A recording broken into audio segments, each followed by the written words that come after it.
What's up, y'all? Scarberry here with day 9 of my playthrough of King's Quest VI. This is also day 63 of my 100 Days of Gaming to raise money for Extra Life. All proceeds go to Children's Miracle Network, and if you're willing to donate, the link is down in the description box below. This game, my playthrough of this game has just been plagued with me making technical errors. So this is the second time I'm playing through this part. So that'll probably affect my commentary, but I didn't want you to be too shocked when I knew what I was supposed to do. But I forgot to turn on the power supply to my microphone, so I'm re-recording, and I'm very bummed out about it, but it is what it is. So last episode we did some things, like we killed a minotaur, and we got some things, like a dagger. The small dagger is a gift from Lady Celeste. Its handle is decorated with precious gems set in a delicate feminine style. A feminine dagger. And we also got a Mr. Happy Face. Alexander is carrying a human skull. And we went back and got some mint. And we got some sacred water. The small vial contains the oracle's sacred water. The water has a crystalline appearance. Crystalline appearance. And a shield. The otherwise plain wooden shield is embellished with a silver cross. Okay. I have a feeling that shield is meant for that statue on the top of that wall in the Isle of the Beast is going to shoot you. Other than that, I'm pretty sure that I need to make sure I have to get the rest of the ingredients. So right now I have a cup of swamp ooze. I do not have river Styx water, but I do have 1 black horse feather. River Styx, I mean, the only time you are anywhere near the land of the dead is when you die. So I have a feeling that one of the possible endings for this game requires getting to that area without dying. So I haven't figured that out yet. Oh, that's cool. I didn't know that. Okay, so that's how you cast the spell. Neat. So, turn the page. Few drops salt water not from the sea. I do not have that. A vial of sacred water. I do have that. And falling water, which it hasn't rained. And this is a spell to make rain, so that's probably not what it's talking about. So I guess a waterfall or a fountain. But I haven't seen either of those yet. And oh, the salt water. Guess where we get that from? Yep, baby tears. And then we have the sacred water. And then moving on. Charming a creature of the night spell. I have a skull. I do not have it full of hot oak embers yet. So I'm not sure when I get those. A bit of sulfur or brimstone. Again, land of the dead, fire and brimstone and all that. So I have to go that route if I want that ending, which is probably the best ending because it sounds like it's the most work. And then a strand of a pure-hearted maiden's hair. And I remember that the ribbon we had from Princess Cassima had 1 strand of hair attached. Very convenient. This is the last page. Okay, so there we go. So where do we go next? Let's see. I think I want to go collect the baby tears first. So we're going to go do that. Oh, I didn't use it on. Sorry. Alexander pulls out. Ah, we got new islands. Isle of the Mists. Ooh. Okay, Isle of Wonder first. Alexander.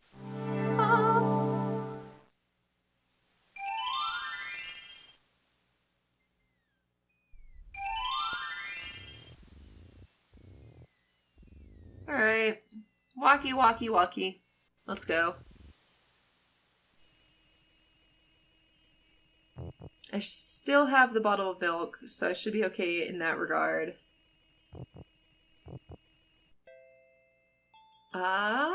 New item. New item. There's a small bottle on the coffee table. It bears a label that reads, "Drink me." Okay.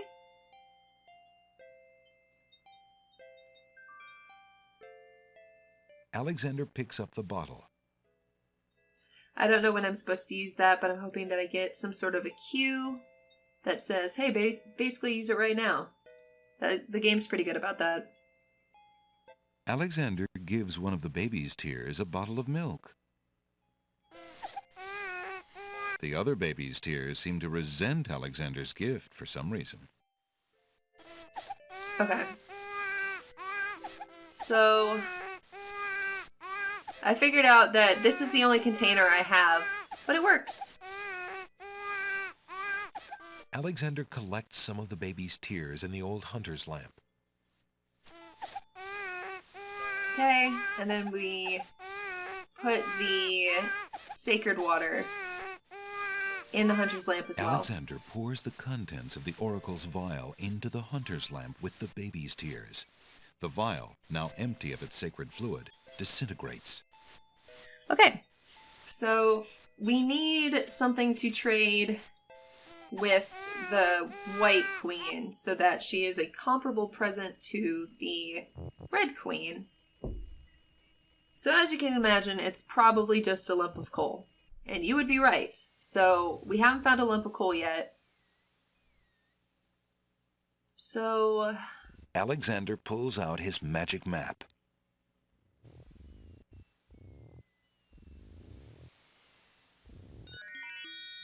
and since I've already been through this, I know the next place I'm supposed to go is the Isle of the Mists. Alexander feels a strange pulling sensation.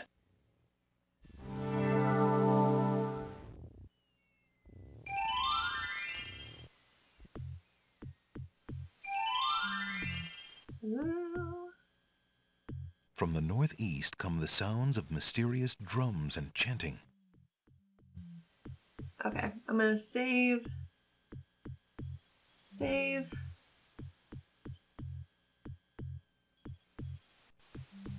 We saved as Mists. I'm gonna go ahead and save it again so that our playthrough is now canon. I had fun doing this last time, but it gives you a couple warnings. It cannot give you any more warnings. Check this out. The ocean is not as calm as it appears. Underwater currents tug at Alexander's legs. The ocean is not as calm as it appears. Underwater currents tug at Alexander's legs. It gives you 3 chances. The underwater tow is amazingly strong here. It pulls ferociously at Alexander's legs. Before Alexander can retreat, the currents grab his legs. The shifting sand vanishes from beneath his feet. Against his best efforts, he is dragged out to sea. It tries so hard to help you out The there. currents around the island pull Alexander under. You guys like that PowerPoint transition that As it does as Alexander well? struggles to the surface for the third and last time, he finds himself wishing he'd paid more attention to the warning signs of an undertow. Yeah, you drown. Yeah, there's got to be a way to get here. Oh, no. Next. Because, like, I noticed this down here as well now. It looks like a Nothing xylophone. like getting swept off your feet. Ha! Okay. Restore. So anyway, moving on. We go this way. From the east come the sounds of mysterious drums and chanting. That means there's people that means there's people that way. So, A communal fire pit occupies a place of honor in the center of the little village. The fire pit, naturally enough, contains coal. yeah! The coals are cold. That's odd, because Alexander definitely smells the smoke of an open fire close by. Yes! We found coal. Alexander reaches into the fire pit and takes a lump of coal. Okay, and then... Steps lead up to the treehouse's entrance. The steps are sheltered by a worn animal hide. As Alexander peers into the dark entryway, he can make out a well-bolted wooden door. A horned animal skull is on display in the center of the village. Based on its central location, it may perhaps serve as ceremonial protection against danger. A wooden-handled scythe hangs against a bearskin on one of the treehouses. Okay, we need that.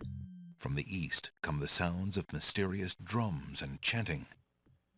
Thank you. Alexander takes the scythe. Yeah, we're just gonna steal a scythe from a druid, because that's a good plan. Alexander can think of less desirable things to carry around than that animal skull, but not many. Oh, He really? decides to leave it alone. What about the little baubles hanging on it? Alexander can think. Okay, we're gonna save here. Save. Save in the mists, because I want to show you this next part. Actually, both. Like, you see how there's, like, plenty of open space behind us? The way north is blocked by impenetrable forest. The narrator won't let us go there. I see a house. I see plenty of space. I see a whole neighborhood of tree houses, but we're not allowed to go that way. Let's go this way. From the east come the sound. I know. Ha! Check it out. Alexander is frozen at the spectacle before him. Robed figures are gathered around a bonfire. Some mystical ceremony is taking place, but as to its purpose, Alexander has no clue. Brothers, look! Uh-oh. Alexander's been seen. This must be the foreigner we were warned about. How appropriate that he should come during our rain festival. Place him in the sacrificial cage. Wait! I must rescue the princess! There's an ancient druid saying, a man who would save others must first save himself. Alexander is pushed into the confining wicker cage. Uh-oh. By the way, look. Do you see my cursor? Do you see where my mouse is? Yeah, I don't either. It's because it's And gone. the cage is swung out over the bonfire. My mouse is gone. Where is my mouse? Give me back my mouse. Alexander starts to feel a little warm. Oh god, he's cooking. Ah, where's my mouse? The bottom of the cage is getting uncomfortably hot. Where's my mouse? Mercifully, Alexander passes out from the heat before the first tongues of flame ignite the wicker. Toasted.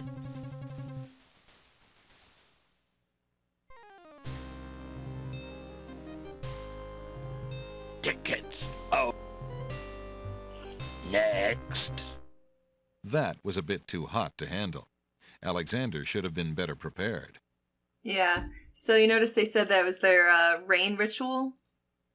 Yeah, that's a big ol' clue. So I need to get the stuff together for the make rain spell, which I've already forgotten what goes into it, but we can't do anything more here that I am aware of.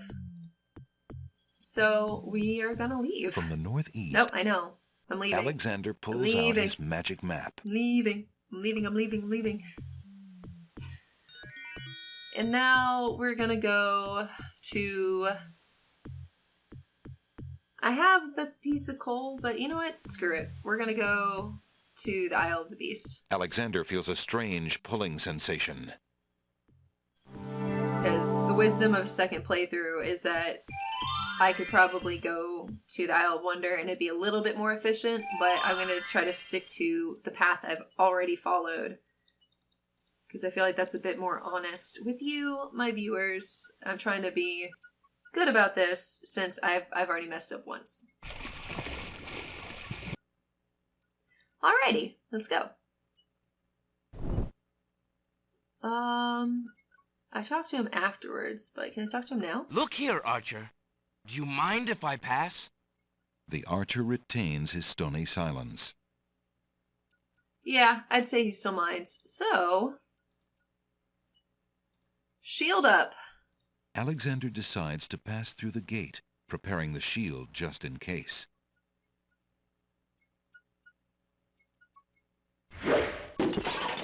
The Boom! magic arrow completely shatters the shield. Good thing the arrow didn't hit Alexander. Right, no arrow to pick up though. Alright, now we'll chat again. Sorry about that arrow, friend. The stone archer looks resigned and does not reply. The stone statue doesn't respond. Okay. We're gonna walk back here. Alexander walks forward to step onto the gazebo. But the rose hedges on either side of the path, sensing an intruder's presence, reach out their vines and blend together. The path is blocked. Oh shoot. What am I gonna do? Well, first I need to grab one of these pretty things. Let's look at them first. Flowering rose hedges grow on either side of the path winding north. Thank you for that illustrious description. Alexander takes a magnificent white rose from the rose hedges. Yay! And now... The hedges have grown magically together to block the path north. Right, so how can we take care of Hedges? Oh yeah, we got a scythe. That'll do. Alexander wields the scythe, determined to get past the magical rose hedges. The leaves fly as Alexander tries to cut the branches faster than they can grow back together. Whack it, boy. He sees light. He's through. He's through! So, here we go. Guess who that is? Who dares enter Beast's garden? My name is Alexander. I didn't mean to disturb your private garden. No. And yet, monsieur, you could hardly have accidentally broken through the 3 enchanted traps of the Isle of the Beast. I suppose it is simply my nature to break through enchanted traps. Nice recovery. You must be a prince, then. I know the nature of princes all too well. This face you see before you is hideous, is it not? Well, for the face of a beast, it is really quite noble. Ha! I'm glad you like it, for you will soon own one just like it. I too was once a pretty prince, caring for nothing but adventuring and rescuing fair maidens. But I rankled one too many evil hags. One dark night, I was turned into this obscenity you see before you, warped in shape and trapped on this enchanted island over 100 years ago. Surely there is a way off this island. Oh, surely. You broke in, did you not? And yet think, where would I go clad so eloquently as I am with this silk and this pelt? You see, my prison is also my sanctuary. You are the first to break through the barriers in lo these many years. That is, except for the druids who stole my heirloom coat of arms. If there's any way I can help. Help? You? I'm afraid you don't understand. The enchanted barriers were a warning and protection for you more than for me. Your prize for forcing your way past them is to join me in this dire life. By the laws of this sorcery, you are doomed to be trapped in the form of a beast. Your reward for broaching this garden is to be my slave, a slave as beastly as I am. You have only a few hours of humanity left. But that's not possible. There must be some way to break the enchantment. Spells always have a weakness somewhere. The enchantment you are under is tied to my own. Oh, the sorceress left me a way out. But I'm afraid it was only her final bitter joke. You see, I need only find a maiden to join me here, to share my castle, my life, willingly. Take another look at me. You can't help but admire the hag's terrible cruelty and cunning. I shall try to find such a maid, for Casima's sake. Truly? How determined of you. I personally would not waste my last few hours as a man on an impossible errand. However, you may do as you please. I give you this token. It's my family ring, and the only heirloom I have left. If perchance you should... if you think you have found a maid... I shall give her this ring. Yes, she must accept it of her own free will. By doing so, she accepts me. Not that you shall find anyone, mind you. Your time is short. Count the minutes on your fingers, while your fingers you have, pretty prince. Your master will await you. Yeah, Beauty and the Beast is obviously not a copyrighted story, but they couldn't make him look like the Beast that you know from Disney, because that one is very much copyrighted. So they made him look like a cross between a warthog and a possum. I don't know. So we found our fountain, but this is what I figured out will happen. There's no time to do anything with the fountain now. Alexander's about to turn into a beast. Oh god! Okay, so we need to... The path. travel. Sorry. I've never done that when I'm not at the beach. Hold on. Alexander remembers what the pawn shop owners said about only being able to use the map out in the open and within sight of the sea. He correctly guesses that the map will not work here. Right. Then the path what? The path, like destiny, cannot be altered. Oh, Jesus Christ. Okay. Moving on. Oh, wait. No, I got a rose. I'm good. Right? Hold on. Yeah, I got a rose. Okay. You'll see why. It'll make sense. I promise.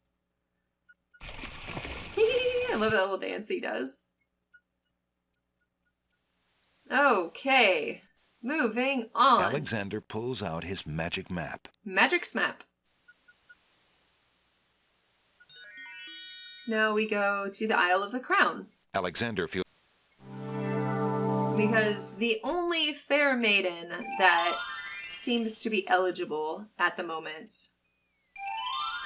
is that girl that was in peasant's clothing that we saw to the west of the market. Guess who she is? You would be right. What else do I give you? What do you need? Do I give you something? I don't know. I don't have time. Peace out, bird. Okay. So we're gonna go over here. And then we're gonna save. Under beast mode.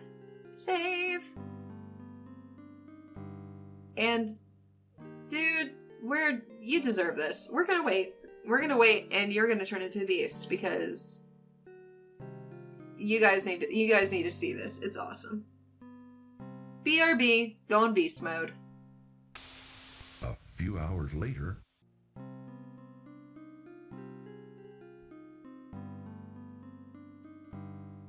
Alexander feels a strange sensation come over him. Here we His go. skin begins to itch.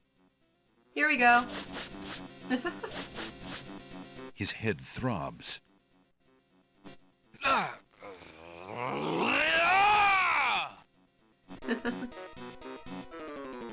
Wee, wee, wee, wee! Was that the beast you could do? Ha! Puns forever. Okay, fine. Looking at the serving girl reminds Alexander of the years he spent as a slave under the evil wizard Mananan. He wishes there was some way he could help her. But there is. She looks very shy and nervous as she tends her roses. Thank you. So, let's just give her the ring. Excuse me, maid, but I have someone I'd like to tell you about. Please, sir. I'm not allowed to talk to strangers. Okay, so that didn't work. What could possibly work? Ah, she seems to like roses. Pretty flower for a pretty maiden. There's no reason to use that object there. What? What? Pardon There me, you go. maid. I hope you don't think me forward, but I see that you like roses. Very astute. I thought you might, perhaps, like a fresh white rose. Alexander can see the conflict in the girl's pretty face as she fights between her distrust of him and her desire for the white rose. The rose wins. Oh, I shouldn't, sir, but it is so lovely. I've never seen a rose of white. It looks so pale and delicate. Wherever did you find one of such a color? There are many hedges of them on the Isle of the Beast, and they grow together like magic. Oh, truly? What an adventure that must be to see them. But I should not speak so, especially to a stranger. Thank you for the rose, though, kind sir. Woo! Alright, now can we propose to her on behalf of the beast? I think we shall. Alexander has a thought about the serving girl. He decides to bring up the subject of beast with her. Let me tell you about the place where the white roses grow. The Isle of the Beast is an enchanted place. There's a path running through a deep forest. The path crosses 3 magic blockades, set to keep all visitors away. At the center lives a tremendous beast. Really? Magic blockades? How exciting! What kind of a beast? Is it very terrifying and ferocious? It is a beast that walks on 2 legs and dresses like a prince. It speaks with the voice of a man. A beast that talks and wears clothes? How is that possible? Is the beast magic too? Yup, Not magical, enchanted. that's the same Beast thing. was once a prince, but a witch trapped him in the form of a beast and set him on the island. There he lives in a castle in the midst of a maze. How terrible! Imagine how lonely he must be. It is a very lonely prospect, isn't it? Oh, I have met him, you see. He is indeed ferocious, but who would not be? He really exists? Oh, how it breaks my heart. If I could, I would tend to such a beast. Such a beast might find comfort in a kind face. Do you not think it so? Oh, I think it's so. I very much think it's so. You would not be afraid of him? Afraid? Maybe at first. But how silly of me to speak so. The roses in this little yard are the only magic I will ever see. I could take you there. In fact, I would owe you my life if you would go, if you truly wish to go. You are serious? I could leave here? Oh, I have always dreamt of leaving, but to actually go. This is the only home I have ever known. Home is a hard place to leave, even if you're unhappy there. But I will go. If I can help him, I must go. I also have candy for you in my shady-looking van. Let's go.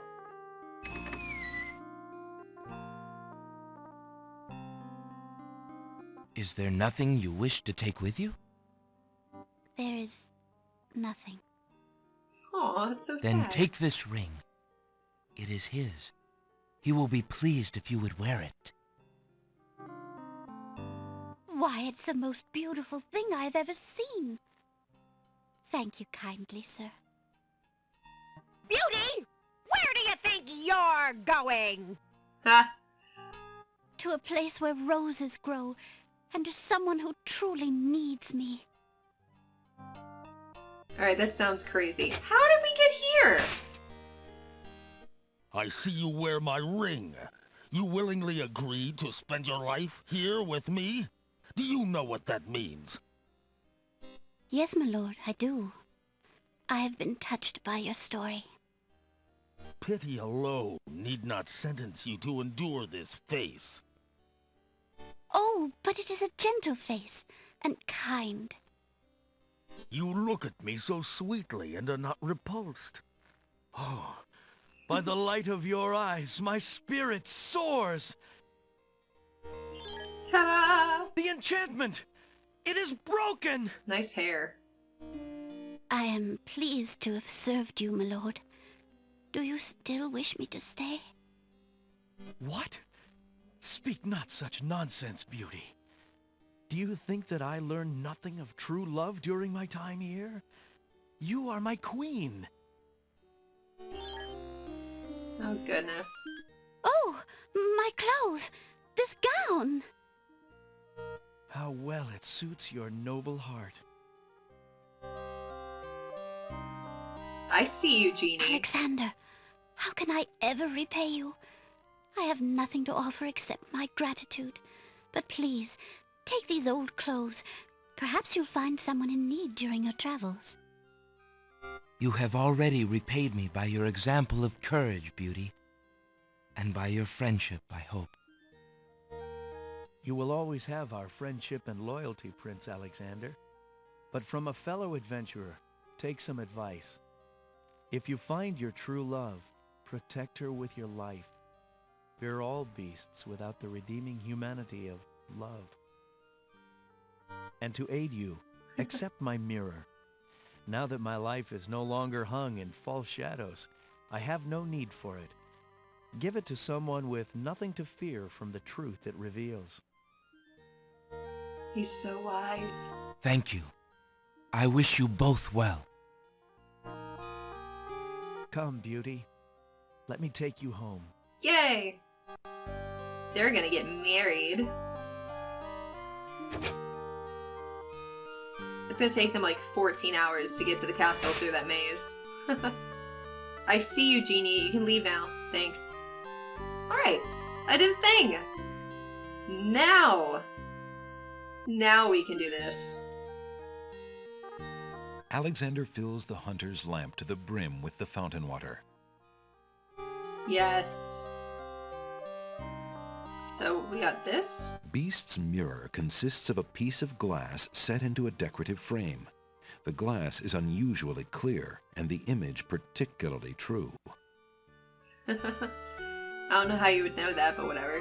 Beauty's old clothes are very ragged and heavy. They consist of a long, thick dress and a headpiece which covers the hair and most of the face. Nice.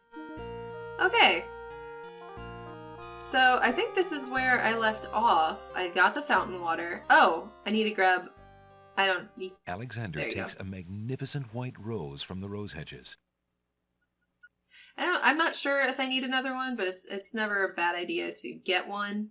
And then this is where I cut my episode. I left it off at the beach, so that's where we're gonna do again.